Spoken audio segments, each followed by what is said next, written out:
Hey guys, welcome to my YouTube channel. What's up? What's popping? Dumalang, the guy. On today's video, I'm gonna be doing a Gomora episode review of last night's episode, and I'm gonna be focusing on a few characters. So let me start with Teddy. So on last night's episode, Teddy obviously decided to go to the principal Mulusi to pitch his idea about the scholarship competition that he saw on the Kiwi shoe polish, and he's thinking about entering the competition. I think if he puts his mind to it, he can succeed. He came up with an idea that he pitched to Molusi about if there is 3 winners, right? And the first winner will get the grand prize, and the second winner will get, the middle prize, and then the third will get whatever is left, I guess. And Molusi was like, oh, okay, that's a great idea. So why don't you present this idea to the whole school at the assembly? Write a speech that you can read out loud to the student. And when Molusi was speaking and he said that to Teddy's reaction was just hilarious, because all that confidence that he had before that just diminished. He was like a leaf shaking out of the tree. Like, he was so scared and nervous about the idea of speaking in public, speaking in front of everyone at school, which I think is normal. It's just, the fear of public speech it happens to everyone, even me. So I get where he's coming from, but I hope he won't let that fear control him, and then he'll miss the opportunity to actually win the scholarship. So there was a scene where he was actually writing down an idea of what kind of speech he would like to say to the school assembly, but when he was writing down, there were bits where they were actually quite good, and then there were bits which were a bit like, oh, okay, maybe that needs a bit of work. And I mean, to be honest, everything needs to be written down, and then you edit it down the line. I just hope he won't let his fear derail him from what he's capable of, and what he has already on paper. It's great. He just needs to put his mind to it, and I believe that he can do it. If he really wants to do it, he can do it. Let's hope that he'll actually decide to go ahead and write the speech, because I believe he's gonna be able to present his speech to everyone at school and motivate them to actually think about entering the competition. Will he win? I hope so. Now let's go to Mazette.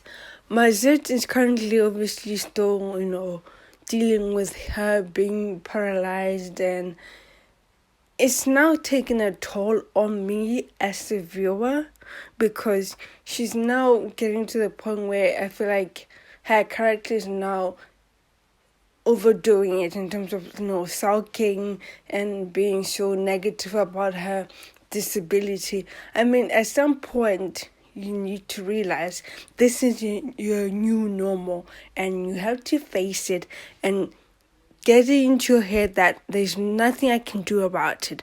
But Mazette's character is still really not trying to accept her situation that she's in right now. And I feel like it's starting to annoy me a bit, because there's a lot of people who are now in the same position her character's in, and they've now accepted it. Okay, maybe it takes time. I get that, but she has a lot to live for. And if she does not look to the brighter side of things and just looks at the negative things, how is she going to live, a normal life?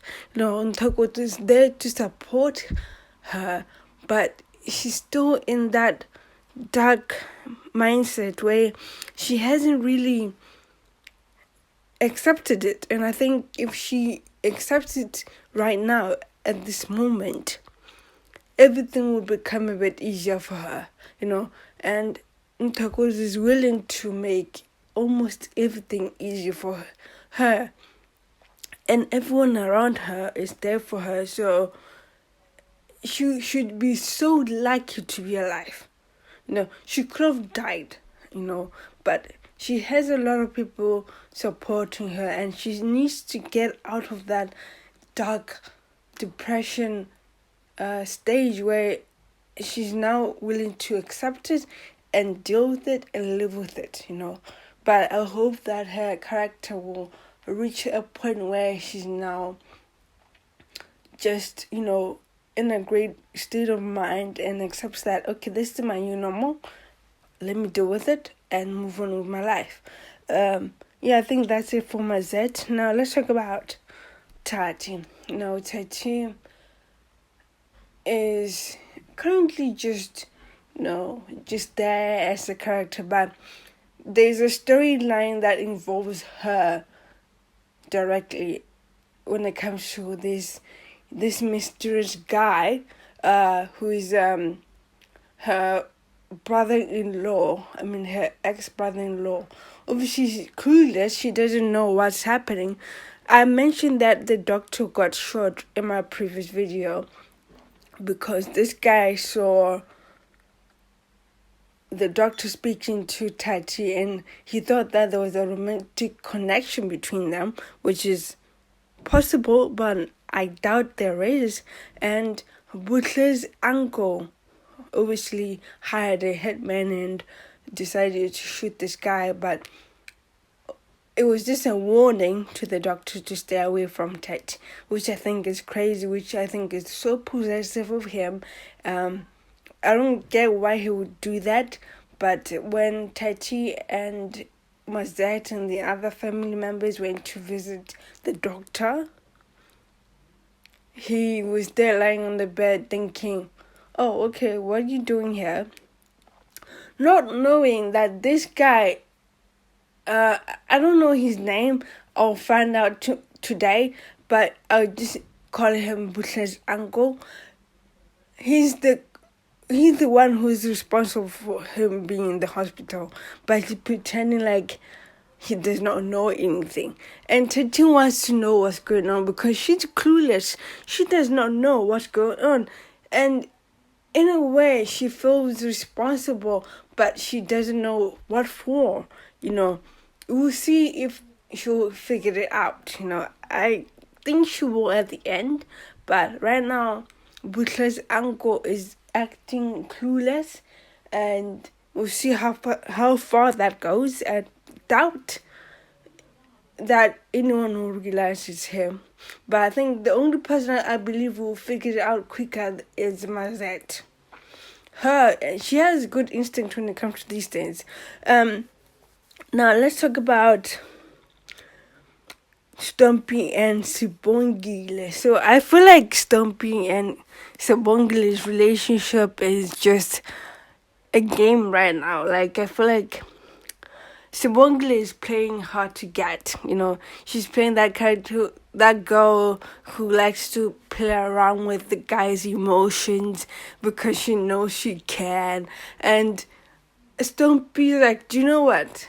Everyone here in Alex knows that we are together, we have a thing, and for you to start, playing around and acting like you don't want this thing to go somewhere, it's starting to confuse me. And I get why Stompy's feeling like that because I can see through the screen. I'm watching it.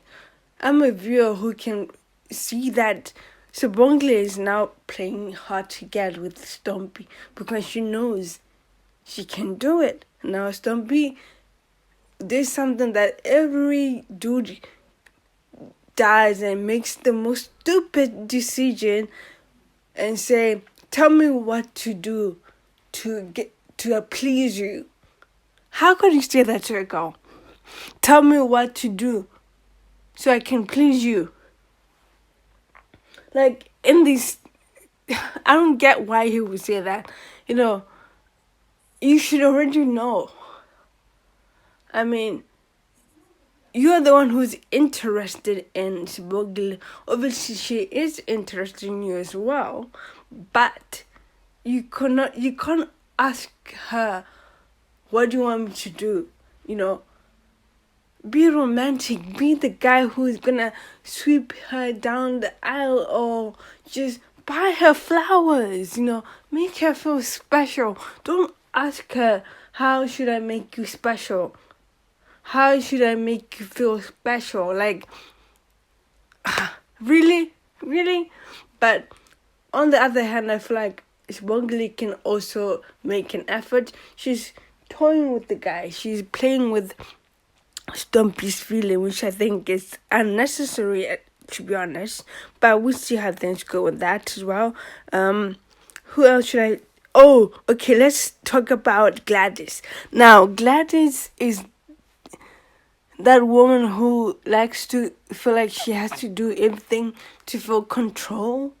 And she made the mistake by confronting Mazita about the idea of her living with Turquoise and her family.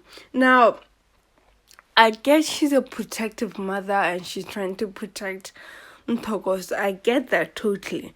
But for her to make Mazet feel like she's the reason why she's losing her son, in a way, it's unfair. It's totally unfair because Turquoise knows what he's doing. He knows what he's definitely doing, and he has his own mind, his own decision, his own thoughts. No one is forcing him to do this.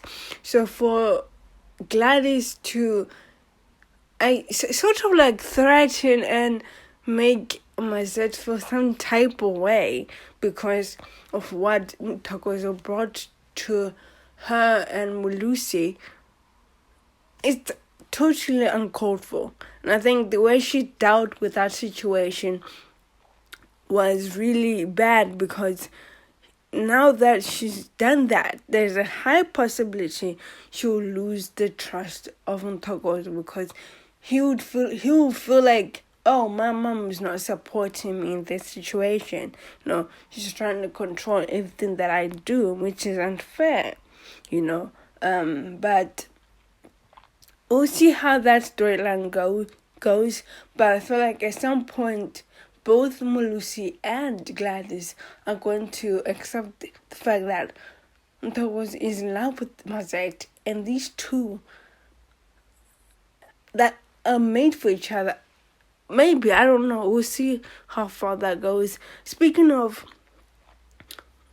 Mazet and Turquoise, Butle is now feeling kind of jealous, I think, because she still has feelings for Turquoise. And when she saw Mazet and Turquoise being so lovey-dovey, she really felt jealous, and I could see her her reaction towards that relationship because she still has feelings for Turquoise and she doesn't know what to do with them. I understand her, they have history together, but she does not know what to do. You can't just turn off your feelings, really. So we'll see how that triangle of relationship evolves, because I think that would be a really nice idea in terms of the storyline, or they can add that into the script where there is kind of like a triangle situationship where Mazat, Butle, and Turquoise are involved, and Turquoise has to choose between Mazat and Butle. That would be so juicy. That would be a really nice storyline which they can explore. We'll see if they take my ideas. I don't know. Now let's talk about, lastly, Zorda. So Zorda is currently, I think she's suffering from PTSD from the dance situation, the shooting, and she's not confronting her feelings. She's hiding behind a facade where she pretends like everything is okay, but not everything is okay. She literally screamed herself out of her sleep because of something that she's dealing with, and she's not trying to work at it or explore what that means. She's starting to hear things during the day because she's not dealing with her emotions. She's not dealing with what happened and the aftermath of what she did, because she's not talking to anyone. She's just pretending like everything is okay, everything's chilled, but it's not. She has a lot to really figure out what am I going to do next, because I'm responsible for someone dying, and she really didn't have time to process and analyze what am I going to do with this information, because she actually killed someone, and taking someone's life is no joke. And I think now she's feeling the pressure, the extent of what she did right now, and it's showing out as the PTSD, where she's now screaming, she's reliving the day that she shot Dawn, and she doesn't want to be home alone. That's why I think she brought Bongani, and she was pretending like she wants to spend time with her Bongani in a way, but she's not willing to tell Bongani what's really going on. She's doing it in a way that it does not come across as, I'm scared to be alone, I'm hearing things. She wants to be the strong woman who can deal with everything, but she is strong, and she'll be stronger if she admits that I'm having problems sleeping, I'm having problems dealing with what I've done to Dawn. Have a conversation with Bongan. He's there for you. He will support you in ways that maybe you need. You can talk to anyone. Gladys is there for you. Just reach out for help, and maybe you'll have a really good sleep some time if you really ask for help and talk to someone. Start with Mongani. Be honest with him. Maybe that won't help. I don't know. We'll see how that goes in terms of the storyline, because I think a lot of people out here do not deal with their emotions. They hide and they pretend like everything's okay. Then it will take a huge toll on them emotionally, and it will destroy their mental health if they're not dealing with the situation at hand. And I think that's what Zorda is doing right now. She's not dealing with the problem at hand. She's hiding behind a facade where she's, oh, okay, everything's okay, I'm fine, but she's not okay. She's not mentally okay. She's not dealing with her emotions. I think that was probably what stood out for me the most in terms of how relating to the situations of what she's doing or what she's done in the show. But I think a lot has happened on last night's episode. Overall, I enjoyed last night's episode. I'm not gonna lie, it was really good. I enjoyed every moment of it, and I think there's a really interesting storyline coming up regarding Tai Chi, Butler's uncle, and this doctor who got shot. And I'm intrigued. I'm excited to see how that's going to be unfolding on screen. But I think that's it for today, guys. Don't forget to like, subscribe, and share this video. And don't forget to click on the notification bell to get notified when I post a new video. Peace.